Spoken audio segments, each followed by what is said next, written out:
ලස්සන ගෙමිදුලකට අපි හැමෝම හරි කැමතියිනේ. අපි නිරන්තරයෙන්ම උත්සාහ කරන්නේ අපේ ගෙවත්ත අපේ මිදුල ලස්සන කරගන්න.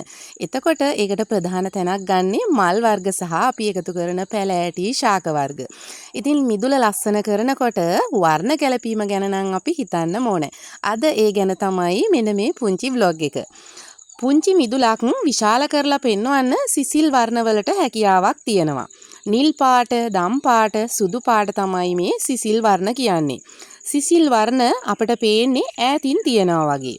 ඒ හින්දා පුංචි ඉඩමක පුංචි මිදුලක් තියෙනවා නම් මිදුලේ මායිම වටේටම නිල් පාට, දම් පාට, සුදු පාට වර්ණ වලින් අපිට මල් හිටවන්න පුළුවන්. ඒකෙන් මිදුල විශාල කරලා පෙන්නනවා. ඒ වගේම තමයි මේ සිසිල් වර්ණ අපේ මනසටත් මාරම නිදහස් බවක් අරගෙන එනවා. ඉතින් ඒ හින්දා ඔන්න ඒ ගැන හිතලා අපිට පුළුවන් මල් වර්ග තෝරගන්න. ඊළඟට රතු පහට, කහ පාට, තැඹිලි පාට.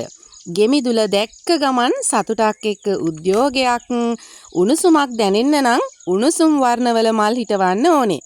මම කිව්වා වගේ රතු, කහ, තැඹිලි තමයි මේ උණුසුම් වර්ණ කියන්නේ. මේ උණුසුම් වර්ණවල මල් වලට අපේ ඇස් දෙක කාන්දමක් වගේ ඇදිලා යනවා. හරිම ප්‍රබෝධමත්. ගේට්ටුව ළඟ, ගෙදර දොර ළඟට එහෙම මේ උණුසුම් වර්ණවල මල් අපිට වවා ගන්න පුළුවන්. හැබැයි ඉතින් පුංචි මිදුලක් නම් තියෙන්නේ ටිකක් අඩුවෙන් තමයි මේ පාට මල් හිටව ගන්න ඕනේ. එහෙම නැත්නම් මේ මල් වලට අපේ මිදුල තවත් පුංචි කරලා පෙන්නනවා. ඉතින් ඒ හින්දා ඔන්න උණුසුම් වර්ණවල මල් තෝරගන්න කොටත් ගොඩක් අපි හිතන්න ඕනේ. ඊළඟට තමයි ඊළඟ කාරණාව ගෙමිදුල අලංකරණයේදී පාට බැලන්ස් කරගෙන මේ මල් වවන්න ඕනේ. 60ක් විතර කොළ පැහැති පසුබිමක් තමයි අපි තියාගන්න මූලිකත්වය දෙන්න ඕනේ.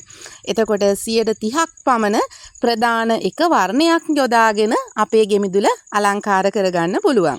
එතකොට ඊටු 10% අපි තෝරගන්න ප්‍රධාන වර්ණයට සම්පූර්ණයෙන්ම විරුද්ධ පාට අරගෙන ඒ මල් වවලා ලස්සන කරගන්න පුළුවන්.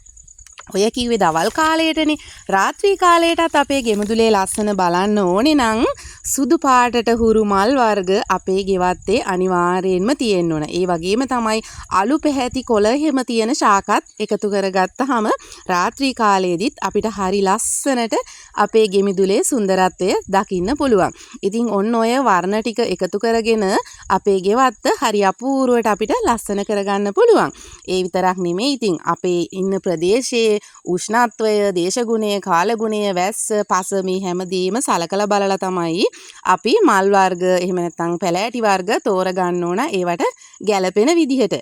ඉතින් අපේ YT ෆැමිලි එකේ ඉන්න හැමෝම මම දැකලා තියෙනවා. ඉතින් හරි කැමති මල් වවන්න. ඉතින් ඒ අයට මේක පුංචි උදව්වක් වෙයි කියලා මං හිතනවා. මොකද මමත් මේ දවස්වල මගේ ගෙමිදුල ලස්සන කරගන්න ගැළපෙන්නේ මොනවද කියලා හොයන ගමන් ඉන්නේ.